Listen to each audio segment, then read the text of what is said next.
நீங்களும் என்ன மாரியே இன்ஜினியரிங் முதல்ல முடிச்சுக்குவோம். அதுக்கப்புறம் வாழ்க்கையில என்ன பண்ணலாம் அப்படின்னு நினைச்சிருந்தீங்கன்னா, இந்த வீடியோ உங்களுக்கு தான். ஆனா இந்த இன்ஜினியரிங்க முடிச்சுட்டு வேலைக்குன்னு தேடுவோம் பார்த்தீங்களா, அப்பதான் புரியும் நம்ம எவ்வளோ பெரிய தப்பு பண்ணியிருக்கோம்ங்கிறது. இப்ப ஏன் நம்ம வேலை தேடுறது ரொம்ப கஷ்டமா இருக்கு? ஒரு சின்ன எக்ஸாம்பிளோட பார்க்கலாம். இமேஜின் நீங்க ஒரு பைக் வாங்க போறீங்க. நீங்க என்னென்னலாம் பார்ப்பீங்க? ஒரு பிராண்ட் பார்ப்பீங்க, என்ன மைலேஜ் போகுதுன்னு பார்ப்பீங்க, ஸ்பீடு பார்ப்பீங்க, நம்ம ஃப்ரெண்ட் என்ன வச்சிருக்கான், சொந்தக்காரன் என்ன வச்சிருக்கான்லாம் பார்ப்பீங்க. ஏன் கலர் கூட பார்ப்போம் என்ன இருக்குன்ட்டு. ஒரு பைக் வாங்குறதுக்கே நம்ம இவ்ளோ தடவ யோசிக்கிறோம். ஸ்கிரிப்ட்ட கொஞ்சம் திருப்பி பார்ப்போம். நீங்க ஒரு பைக் வாங்குறதுக்கு பதிலா, ஒரு கம்பெனி உங்கள ரெக்ரூட் பண்றது, அதாவது உங்கள வாங்க வர மாரி ஒரு டிசிஷனுக்கு வந்துக்குவோம். அவங்களுக்கும் இப்ப எவ்வளோ யோசிப்பாங்க. இந்த பெர்சன் நமக்கு ஃபிட் ஆவாங்களா? இந்த பெர்சன் ஃபிட் ஆக மாட்டாங்களா? இவங்க எவ்வளோ அளவுக்கு வேல்யூபிளா இருப்பாங்க? என்னென்ன ஸ்கில்ஸ் இவங்க கத்து வச்சிருப்பாங்க? அப்படின்னு பல கிரைட்டீரியா வச்சு பார்ப்பாங்க. ஒவ்வொரு வருஷமும் 15,00,000 இன்ஜினியரிங் ஸ்டூடண்ட்ஸ் பாஸ் அவுட் ஆறாங்க காலேஜ்ல இருந்து. 15,00,000. அதுல ஒரு டைம்ஸ் ஆஃப் இந்தியா சர்வே படி வெறும் 10% மக்கள் மட்டும்தான் ஜாப் ரெடியா இருக்காங்களாம். ஜாப் ரெடினா என்னது? ஒரு ஜாபுக்கு இன்னைக்கு தேவைப்பட்ட ஸ்கில்ஸ் என்னென்ன இருக்கோ அது வெறும் 10% மக்களுக்கு மட்டும்தான் இருக்காம். ஒரு பிரீமியர் இன்ஸ்டிடியூட் ஐஐடில கூட பாத்தீங்கன்னா வெறும் 60% மக்கள் மட்டும்தான் பிளேஸ் ஆறாங்களாம். அந்த 60% மக்கள்ல கூட லோவஸ்ட் சேலரி எவ்வளோன்னு பாத்தீங்கன்னா 3,00,000 கொடுக்குறாங்களாம் ஒரு வருஷத்துக்கு. இதுல என்ன கூத்துனா 2013ல நான் காலேஜ் முடிக்கும் போதே லோவஸ்ட் சேலரி 3,00,000 தான். 10 வருஷம் 11 வருஷமா லோவஸ்ட் சேலரி எவ்வளோ ஆஃபர் பண்றாங்களோ இன்ஜினியரிங் கிராஜுவேட்ஸ்க்கு சேஞ்சே ஆகல. ஆனா பெட்ரோல் விலை எடுத்துக்கோங்க. அன்னைக்கு ரூ. 65 இருந்துச்சு. இன்னைக்கு ரூ. 100 இருக்கு. ஒரு பெட்ரோல் விலை 10 வருஷத்துல ஏறும்போது இன்ஜினியரிங் கிராஜுவேட் சேலரி இன்னமும் ஏறல. கொஸ்டின் ரொம்பவே இம்பார்ட்டன்ட். ஐஐடிக்கே இந்த நிலைமைன்னா அப்ப மத்தவங்க கதிலாம் என்ன ஆகுறது? இதுல இருக்க பெரிய இஷ்யூ என்னன்னா, இன்னைக்கு ஸ்டூடண்ட்ஸ்லாம் ஜாப்ங்கிற ஒரு கான்செப்டே வந்து ரொம்ப மிஸ் அண்டர்ஸ்டாண்ட் பண்ணிக்கிறாங்க. அவங்க ஏதாவது next phase of adult life நமக்கு இது கிடைச்சா ஒரு மந்த்லி பேச்செக் கூட நம்ம ஏதோ ஒரு வாழ்க்கை இனிமேட்டு அவ்வளவுதான் அப்படின்ற மாதிரி நினைச்சுக்கிட்டு இருக்காங்க. ஃபினான்ஷியல் டைம்ஸோட ரிப்போர்ட்டர் ஒருத்தங்க இன்னைக்கு இருக்க ஜாப் மார்க்கெட் எப்படி இருக்கு அப்படின்றத இந்த கிளிப்ல சொல்றாங்க. Employers and recruiters I've spoke to are frankly overwhelmed by the sheer number of CVs coming through. There's this sea of sameness where recruiters are seeing the same phrases coming up in job applications and in CVs. இத்தனை பேர் apply பண்ணும்போது எப்படி நீங்க உங்களை மட்டும் differentiate பண்ணிக்குவீங்க? 15,00,000 பேர் இருக்காங்கன்னா, ஒரு கம்பெனிக்கு 15,00,000 பேர் வேலைக்கு தேவை கிடையாது. ஆனா நீங்க எப்படி தனித்துவமா உங்களால இருக்க முடியும்? அத ஃபர்ஸ்ட் நீங்க அண்டர்ஸ்டாண்ட் பண்ணிக்கணும்.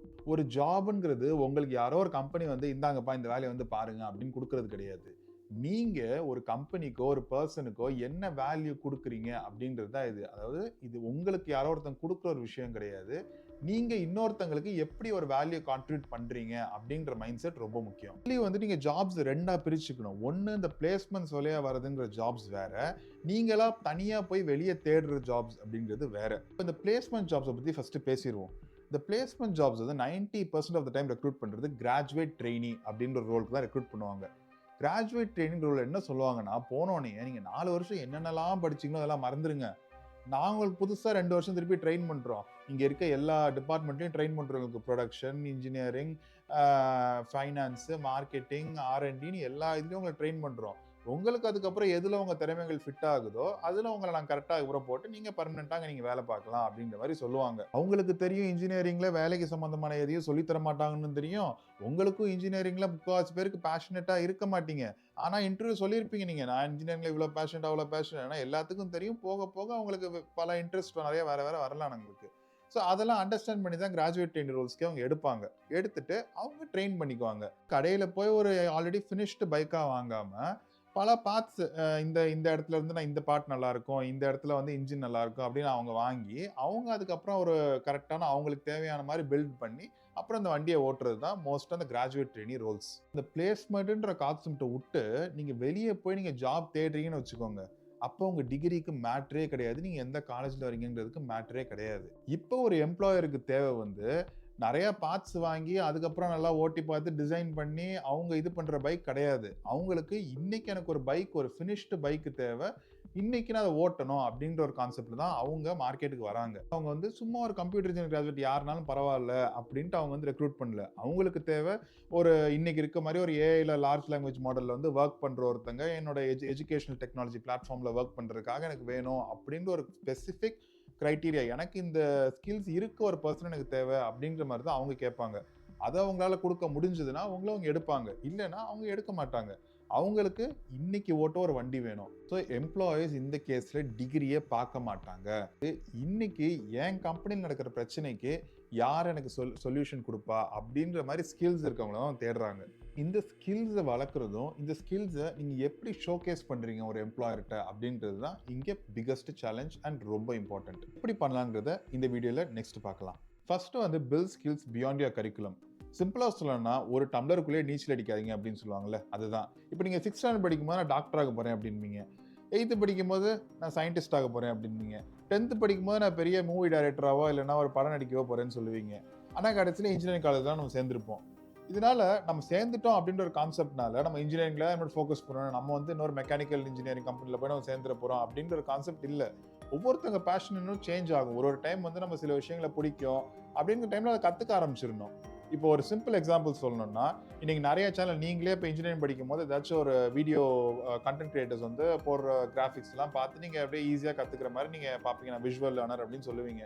இப்போ இந்த மாதிரி கான்டென்ட் கிரியேட்டர்ஸ்க்கு நீங்கள் if you are passionate about let's say editing, video எடிட்டிங்காக இருக்கட்டும் இல்லை கிராஃபிக் டிசைனாக இருக்கட்டும், இந்த மாதிரி விஷயங்கள்லாம் நீங்கள் பேஷனேட்டாக இருந்தீங்கன்னா அந்த ஸ்கில்லை டெவலப் பண்ணி நீங்கள் இப்படி ஒரு கான்டென்ட் கிரியேட்டருக்கு வந்து you could also add value. See, I have an engineering degree, எனக்கு இதுலேயுமே ஸ்கில்ஸ் இருக்குது பாருங்கள், நான் இந்த மாதிரி வீடியோஸ்லாம் கிரியேட் பண்ணியிருக்கேன், உங்களுக்கு நான் வீடியோ எடிட்டராக ஒர்க் பண்ணலாமா அப்படின்ற ஒரு கான்செப்டில் கூட நீங்கள் அப்ரோச் பண்ணலாம். So there are multiple ways in today's world where you could reach out your jobs if you can showcase your skills perfectly. The options today are endless. அது நீங்கள் தான் சூஸ் பண்ணணும். உங்கள் பேஷனுக்கு ஏற்ற மாதிரி ஸ்கில்ஸ் கற்றுக்கோங்க. அந்த ஸ்கில்ஸை நீங்கள் எப்படி யூஸ் பண்ணலாம், எப்படி மற்றவங்களுக்கு ஷோகேஸ் பண்ணலாம் அப்படின்றதையும் கற்றுக்கோங்க. which brings to the next point, obviously showcasing your work. எப்படி ஷோகேஸ் பண்ணுவீங்க? இப்போ நீங்கள் சப்போஸ் இப்போ நான் சொல்கிற மாதிரி நீங்கள் ஒரு எடிட்டரோ ஏதோ ஒரு இதில் கான்செப்டில் இருக்கீங்கன்னா, பேசிக்கலாக வந்து ஒருத்தவங்க என்ன கேட்குறாங்க, நீங்கள் வந்து வீடியோ எடிட்டிங்கில் டிகிரி படிச்சிங்களா இன்னைக்கு யாருமே கேட்க மாட்டாங்க. அவங்க என்ன கேட்பாங்க, உங்களோட பெஸ்ட் ஒர்க் என்ன இருக்கோ அதை எனக்கு நீங்கள் சப்மிட் பண்ணுங்கள் இல்லை இமெயில் பண்ணுங்கள் அப்படின்பாங்க. அது உங்களுக்கு என்ன தேவை? உங்களுக்கு தேவை ஒரு யூடியூப் மாதிரி ஒரு பிளாட்ஃபார்மில் நீங்கள் எங்கேயோ ஒரு இடத்துல போஸ்ட் பண்ணியிருந்துருக்கணும், உங்கள் பேர் போட்டு நீங்கள் போஸ்ட் பண்ணணும். இதுதான் உங்களுக்கு தெரிஞ்சது. அதை பார்ப்பாங்க. பார்த்துட்டு சரி நான் ஒரு டெஸ்ட் வைக்கிறேன், இந்த டெஸ்ட்டில் வந்து நீங்கள் எனக்கு இவ்வளோ டைமுக்குள்ளே இந்த இது நீங்கள் எப்படி எடிட் பண்ணி தரீங்க அப்படின்ற மாதிரி ஒரு உதாரணத்துக்கு கேட்க போகிறாங்க.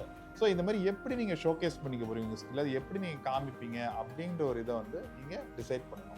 தேர்டு வந்து internships and real world experiences. Internships வந்து இன்னைக்கு நம்ம எப்பயுமே ஒரு செக் பாக்ஸ் ஆக்டிவிட்டி மாதிரி தான் பார்த்துக்கிட்டு இருக்கோம். சரி பண்ணால் நமக்கு நல்லதுன்னு சொல்கிறாங்க பண்ணுவோமே அப்படின்ற மாதிரி தான் பண்ணிக்கிட்டு இருக்கோம்.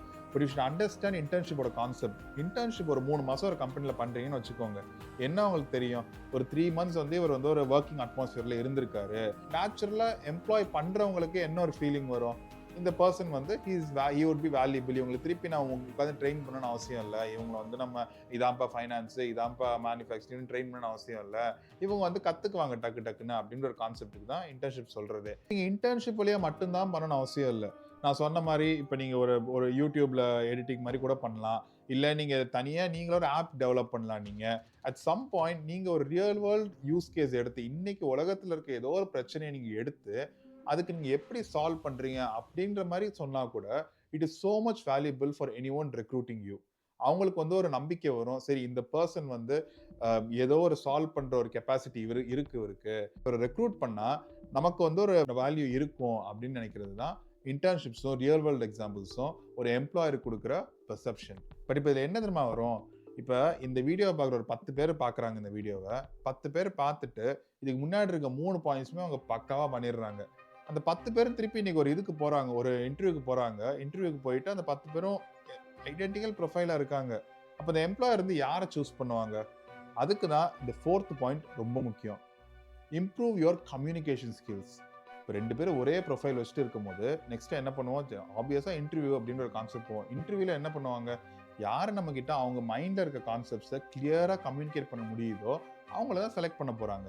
ஸோ இதுக்கு தான் கம்யூனிகேஷன் ஸ்கில்ஸ் ரொம்ப இம்பார்ட்டன்ட். பப்ளிக்கில் பேசுகிறது வந்து கூச்சப்படாமல் பேச கற்றுக்கணும், இமெயில்ஸ் எப்படி எழுதணுங்கிறதுலாம். இது எல்லா இடங்கள்லையுமே நம்ம நிறையா தப்புகள் பண்ணிக்கிட்டே இருப்போம். நான்லாம் ஃபர்ஸ்ட் டைம் வந்து நான் ஜாப் சர்ச் பண்ணும்போது இமெயில் எழுதும் போது எல்லாத்துக்கும் உட்காந்து hi I am coming from this college give me a job அப்படின்ட்டு நான் போட்டு நான் எழுதின காலங்கள்லாம் இருக்குது. அதுக்கப்புறம் இன்னைக்கு நான் எழுதுகிற இமெயில்ஸ்லாம் பார்த்தீங்கன்னா கம்ப்ளீட்லி டிஃப்ரெண்ட்டாக இருக்கும். எல்லாருமே வந்து தப்புகள் நிறையா பண்ணி தான் கற்றுக்குவோம். எவ்வளோ சீக்கிரமாக அந்த தப்புகள்லாம் பண்ணி கற்றுக்கிட்டே இருக்குமோ அவ்வளோ சீக்கிரம் நமக்கு ரொம்ப நன்மைகள் தான். இப்போ வந்து நீங்கள் கேட்பீங்க, எல்லாம் நல்லா தானே இருக்குது, இப்போ எங்கே தானே ஆரம்பிக்கிறது அப்படின்னு கேட்பீங்க. இதோட ஆன்சர் ரொம்ப சிம்பிள் தான். எங்கேயாச்சும் ஆரம்பிங்கப்பா, ஒரு விஷயமா ஆரம்பிங்க. சின்ன விஷயமா இருந்தாலும் பரவாயில்ல, இன்னைக்கு ஆரம்பிங்க.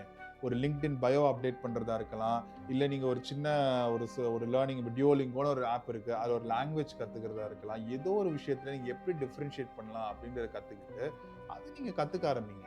ஸோ டு ரேப் அப், ஒரு டிகிரி வந்து உங்களுக்கு ஒரு டோர்ஸ் வேணும் ஓப்பன் பண்ணும். அதுக்கப்புறம் உங்கள் ஸ்கில்ஸ், உங்கள் எக்ஸ்பீரியன்ஸ் எப்படி நீங்கள் உங்களை டிஃப்ரென்ஷியேட் பண்ணிக்கிறீங்க அப்படின்ற விஷயத்தை பொறுத்து தான் அந்த டோரை தாண்டி போக வைக்கும். Job market is not easy. But யாரெல்லாம் எஃபர்ட் போடுறாங்களோ அவங்களுக்கு கண்டிப்பாக அது ரிவார்ட் கொடுக்க தான் செய்யும். இந்த வீடியோ உங்களுக்கு ஏதாச்சும் ஒரு விதத்தில் யூஸ்ஃபுல்லாக இருந்திருக்கும்னு நினைக்கிறேன். உங்களுக்கு இதே மாதிரி வேறு என்னென்ன சேலஞ்சஸ் இருக்குது, என்னென்ன தாட்ஸ் இருக்குன்றதெல்லாம் கமெண்ட்ஸில் போடுங்க. கண்டிப்பாக நான் உங்களுக்கு ரெஸ்பாண்ட் பண்ணுறேன். இல்லை இன்னொரு வீடியோவை கூட போடலாம். வீடியோ பிடிச்சிருந்துச்சுன்னா லைக் பண்ணுங்கள், ஷேர் பண்ணுங்கள், மறக்காமல் சப்ஸ்கிரைப் பண்ணுங்கள். அடுத்த வீடியோவில் பார்ப்போம்.